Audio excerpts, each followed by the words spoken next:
মধ্যবিত্ত ঘরের বউরাই জানে স্বামীর অল্প ইনকামেও নিজেকে কিভাবে সুখী রাখতে হয়।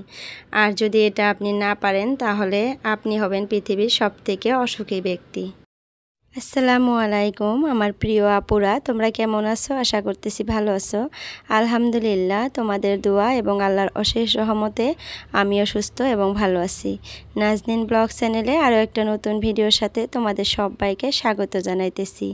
আশা করতেছি আজকের ভিডিওটা তোমাদের কাছে ভালো লাগবে।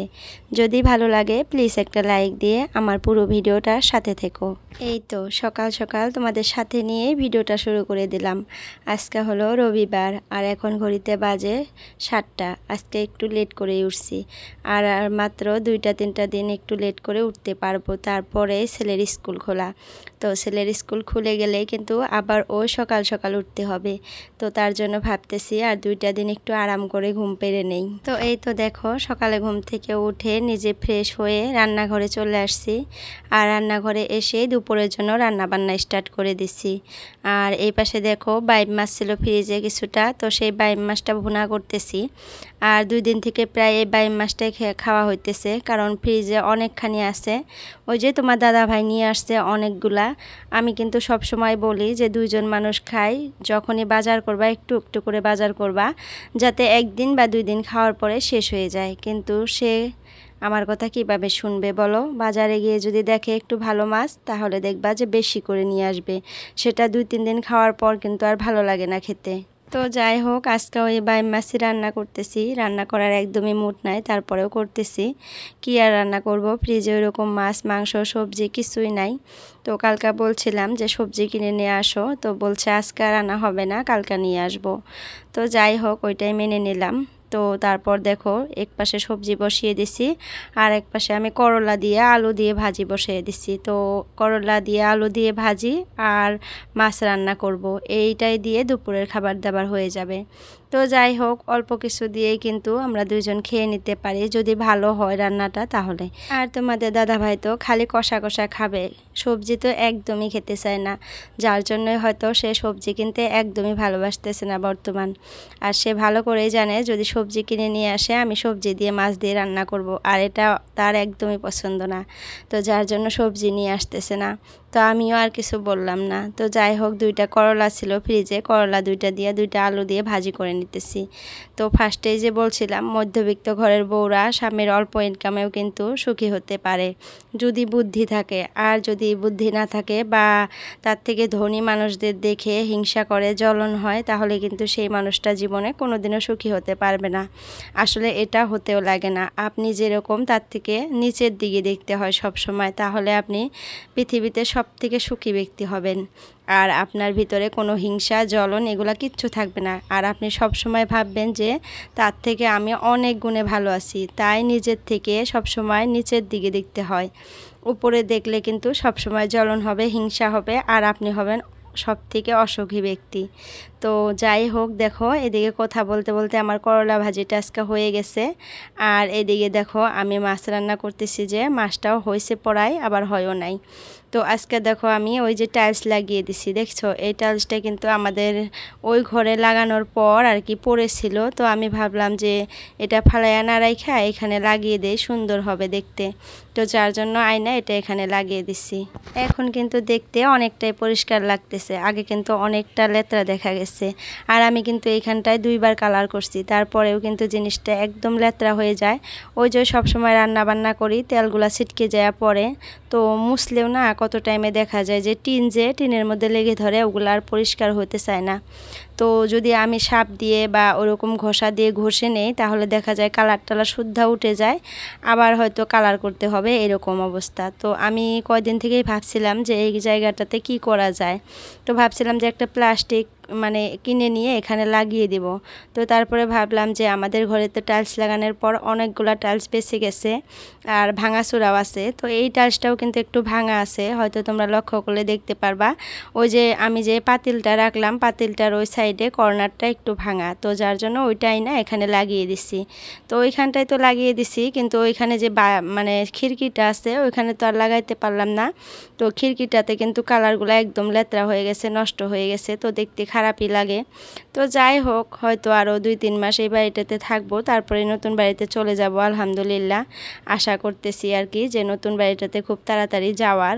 তো গরমের সিজনে হয়তো যাওয়া হবে না, ঠান্ডার সিজনে যেতে পারবো আর কি।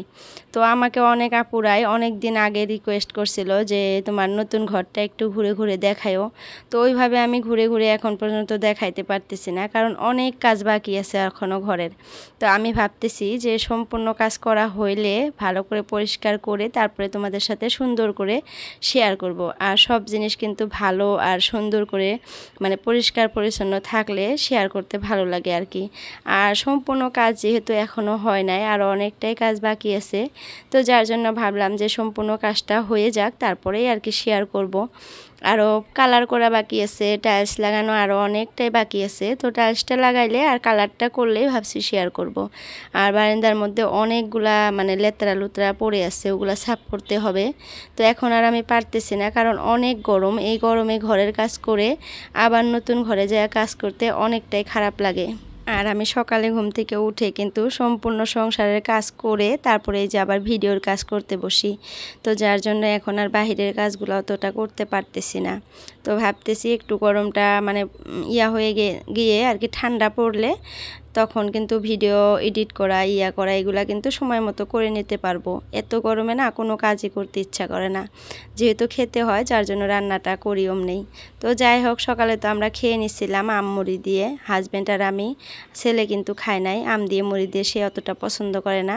তো যার জন্য ভাবলাম যে কয়েকটা ভাত আছে রাতের বেঁচে যাওয়া, তো সেই ভাতগুলো একটু ফ্রাই করে দিলাম। আর আমার ছেলে কিন্তু এটা খেতে পছন্দ করে, তোমরা কিন্তু মাঝে মধ্যে দেখছো। তো এটাই করে দিলাম।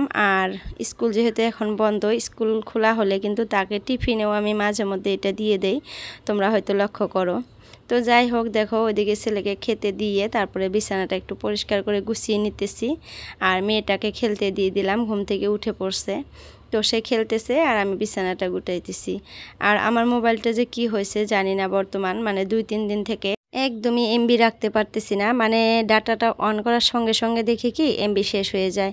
তো আমি কিন্তু কোনো আপুদেরই ভিডিও বর্তমান ভালো করে দেখতে পারতেছি না। 2 মিনিট 3 মিনিট দেখার পর দেখা যায় আমার এমবি শেষ। তো এই একটা অবস্থা। তো তারপর রাতে তোমাদের দাদা ভাইকে আমি মোবাইলটা দেখাইলাম যে এরকম হয়েছে, আমি কি করব, এখন একটা ভিডিও আপলোড করতে পারতেছি না।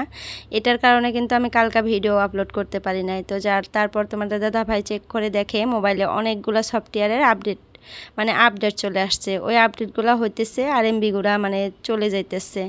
তো তারপরে আপডেট দিয়ে দিছে। তো এখন ভালো হয়েছে, মোবাইলটা অতটা এমবি গেতেছে না। তো যাই হোক, এই একটা অবস্থা হয়ে গেছিলো আমার মোবাইলের। তো দেখো, কথা বলতে বলতে ঘরটা ঝাড়ু দিয়ে নিলাম। ঘরের কিন্তু সম্পূর্ণ কাজই প্রায় শেষই হয়ে গেছে। তো এখন ঘরটা পরিষ্কার করে ঝাড়ু দিয়ে নিয়ে এখন মুছে দেব। তো দেখি কয়েকটা আপুর আজকে কমেন্ট পড়ি, চলো কয়দিন থেকেই কমেন্ট পড়া হয় না। তো ঘরটা মুছে নেই আর কয়েকটা আপুর আমি কমেন্ট পড়ি, চলো। তো ফার্স্ট কমেন্ট করছে শিরিনা আক্তার আপু, আমাকে বলছে, আপু আপনার জন্য অনেক অনেক দোয়া রইল, জীবনে যেন আপনি একটা ভালো জায়গায় পৌঁছতে পারেন, আপনার স্বপ্ন পূরণ হোক। তো থ্যাংক ইউ সো মাচ আপু, তুমি আমার ভিডিওতে সবসময় কমেন্ট করো, মাঝে মধ্যে দেখি করো। আর কমেন্টগুলো খুব সুন্দর করে করো, পড়ে আমার অনেক ভালো লাগে। আসলে এরকম কমেন্ট পড়লে আসলেই ভালো লাগবে যে দোয়া করে এত সুন্দর করে। তো যাই হোক, আমিও সবসময় তোমার জন্য দোয়া করি, তুমি ভালো থেকো সবসময়, আর তোমার মনের আশাগুলোও জানি আল্লাহ পূরণ করে। তো সেকেন্ড কমেন্ট করছে ফুডস ডেকোরেটর আইডি থেকে আপু, বলছে, আসসালামু আলাইকুম আপু, খুব ভালো লাগলো ভিডিওটা, থ্যাংক ইউ সো মাচ বোন, তোমাকে অনেক ধন্যবাদ আমার ভিডিও দেখে সুন্দর একটা কমেন্ট করার জন্য। এভাবেই আমার সবসময় পাশে থেকো তোমরা। সুইটি লাইফস্টাইল আইডি থেকে আপু বলছে, আসসালামু আলাইকুম আপু, কেমন আছেন? ভিডিওটা দেখতে শুরু করলাম, ইনশাআল্লাহ শেষ পর্যন্ত দেখে যাব আপু। আর অনেকগুলা ইমোজি দিছে, লাভ লাভ, থ্যাংক ইউ সো মাচ আপু, তুমি সবসময় আমার ভিডিওতে কমেন্ট করো সুন্দর সুন্দর। আর আমার ভিডিওগুলো হয়তো তুমি দেখো, আমিও কিন্তু তোমার ভিডিও সবসময় দেখি। তুমি অনেক কাজ করো বাড়িতে, তোমার গরু আছে, ছাগল, মুরগি, এগুলো সব কিছুই আছে, কি সুন্দর করে লালন পালন করো। তোমার বেবিগুলাকে কিন্তু অনেক ভালো লাগে। তো যাই হোক, তোমাকে অনেক অনেক অনেক অনেক ধন্যবাদ। এইভাবে সবসময় আমার পাশে থেকো। তো আজকের জন্য এই কয়টা কমেন্টই পড়লাম। সবগুলা কমেন্ট পড়তে গেলে কিন্তু ভিডিও শেষ হয়ে যাবে। তো এই পর্যন্ত আমার যে আপুগুলা ভিডিও দেখতেছো, যদি কেউ নতুন আসো প্লিজ আমার চ্যানেলটা সাবস্ক্রাইব করে আমার পাশে থেকো। তো আজকের জন্য এতটুকুই। বাই বাই, আল্লাহ হাফিজ।